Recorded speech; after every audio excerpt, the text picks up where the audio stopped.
Hello, I'm Marla Renee Stewart, and today I'm going to talk to you about what's stopping you from sex. Dr. Nagassi explains the science behind our sexual temperament.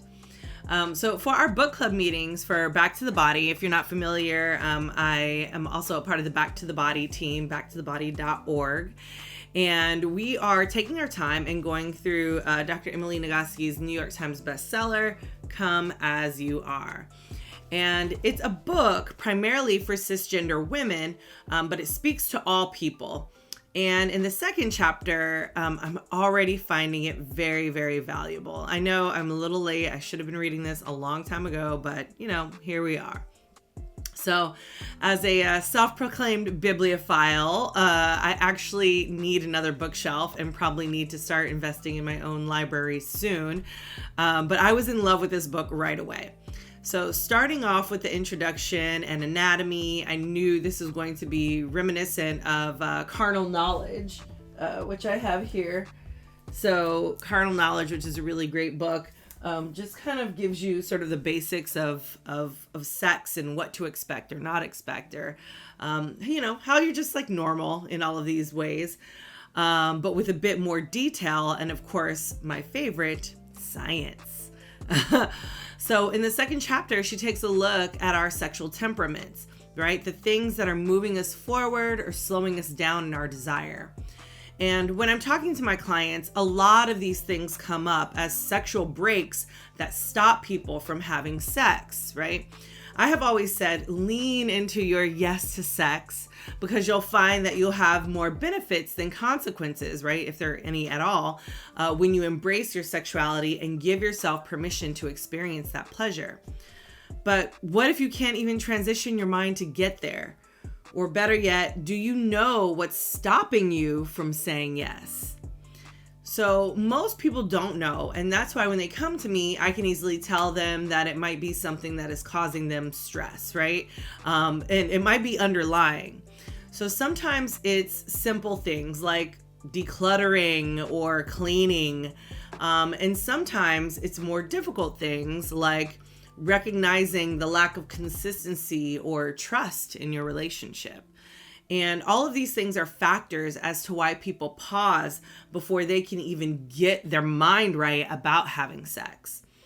So today, I just wanted to focus on our sexual breaks, right? Or your sexual breaks, aka the sexual inhibitor system, or the SIS.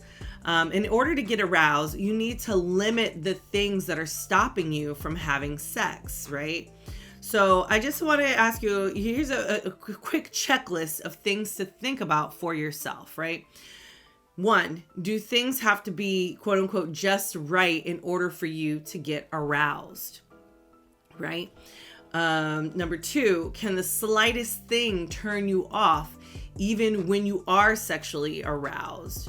Right? So if you're sexually aroused and everything is going great, and then the cat or dog jumps on the bed and it's like, it's turn off automatically. That can also be a sexual break, right?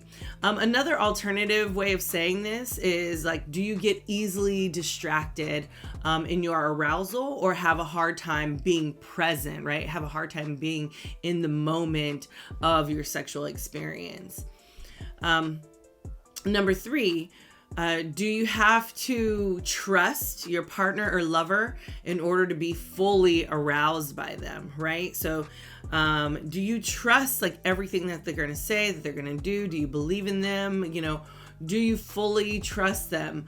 And I noticed this can be a really big inhibitor when it comes to relationships, and particularly because as we go along, or in our years or whatever in long-term relationships, things kind of fall off. And so we might not be able to trust our partner for certain things, or they might be inconsistent, or and really the inconsistency is the thing that deters you from actually building up that trust. So the more that they're consistent, the more you can trust in them, and the more that folks can feel better and fully aroused. All right. So number 4, do you worry that you're taking too long to become aroused or to orgasm, right? So this is a huge, huge factor, right? People often worry, oh, I'm taking too long to get aroused. Like, oh, it's taking too long, or, oh, they're going down on me and it's taking too long for me to orgasm. And this can really slow you down because, again, it's a distraction, right? You're worried about something. And that can be one of the breaks for you because, if you feel like you're taking too long, or you're not really just enjoying the moment, or you're thinking that things have to be timed, it can really be a problem for you. And then number 5, do you feel shy or self-conscious during sex? And this is really all about sort of how you feel, or how, in love maybe with your body you are, right?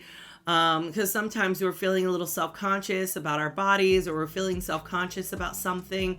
We're feeling self-conscious maybe about our whatever it is. So sometimes feeling shy or feeling self-conscious can be a break for us before going into, jumping into that pool of vulnerability for sex, right? So understanding, like, are you feeling shy or self-conscious during sex? Are you worried about your belly? Are you worried about, the odor of your genitals? Like, what is it, and so sometimes those things can really be a deterrent into actually saying yes to sex. So really thinking about these questions can help you to gather some insight on where your sexual breaks might come into play.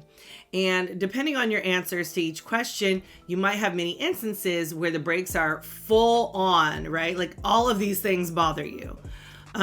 Or the breaks might barely be there. You might be like, that doesn't bother me. That doesn't bother me. I can get aroused real easily. Snap of a finger. Great. You might be like me. I'm definitely one of those probably rare people that don't have like a whole lot of breaks. However, most people, of course, are going to fall somewhere in between. So there is going to be something that is going to stop you sometimes from being fully aroused or to getting to orgasm. So it's just about being okay with that. But understanding what stops you from being turned on or aroused is a must, because once you recognize it, you'll be able to mitigate it and change it if that's your goal. So getting to those luscious orgasms, they need permission to go. So ensuring that you can let your foot off the brake allows for your accelerators to take over and say yes to sex. So again, I ask you, what's stopping you from having sex? Cheers to your sexual success.